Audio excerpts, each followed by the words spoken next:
മസ്തിഷ്ക രോഗങ്ങൾ. നമ്മുടെ ശാരീരിക മാനസിക പ്രവർത്തനങ്ങളുടെ സ്ഥിരാകേന്ദ്രമാണ് മസ്തിഷ്കം.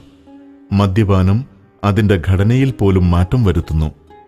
മദ്യം മസ്തിഷ്കത്തിലെ സെറിബെല്ലത്തിൽ പ്രവർത്തിക്കുക വഴി ശരീരത്തിന്റെ ബാലൻസ് നഷ്ടപ്പെടുകയും അതോടൊപ്പം സ്ഫുടമായി സംസാരിക്കാനുള്ള കഴിവ് നഷ്ടപ്പെടുകയും ചെയ്യുന്നു.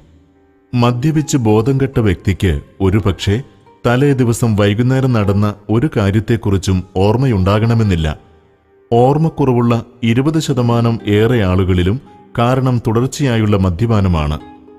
മദ്യം ഉറക്കത്തെയും പ്രതികൂലമായി ബാധിക്കാം.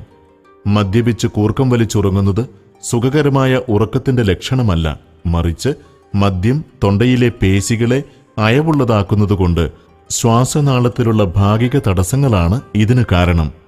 മദ്യപാനത്തെ തുടർന്നുണ്ടാവുന്ന ജീവകങ്ങളുടെയും പോഷകാംശത്തിന്റെയും കുറവ് തലച്ചോറിന്റെ പ്രവർത്തനത്തെ ബാധിക്കുന്നു. ഇതിനെ തുടർന്ന് അസാധാരണമായ പെരുമാറ്റം, ശ്രദ്ധക്കുറവ്, സ്ഥലകാല വിഭ്രാന്തി, കണ്ണിന്റെ ചലനമാന്ദ്യം തുടങ്ങിയ ലക്ഷണങ്ങൾ പ്രകടമാവാം. തുടർച്ചയായി മദ്യപിക്കുന്നവരിൽ കൈകാലുകളുടെ നാഡീഞരമ്പുകളെ ബാധിക്കുന്ന പെരിഫറൽ ന്യൂറോപ്പതിയും സാധാരണമാണ്. ഇതുമൂലം തലച്ചോറിനെ ആവരണം ചെയ്യുന്ന ബാഹ്യസ്തരത്തിനിടയ്ക്കായും ബാഹ്യസ്തരത്തിന് തൊട്ടകത്തായും രക്തം കട്ടപിടിക്കാൻ സാധ്യതയുണ്ട്.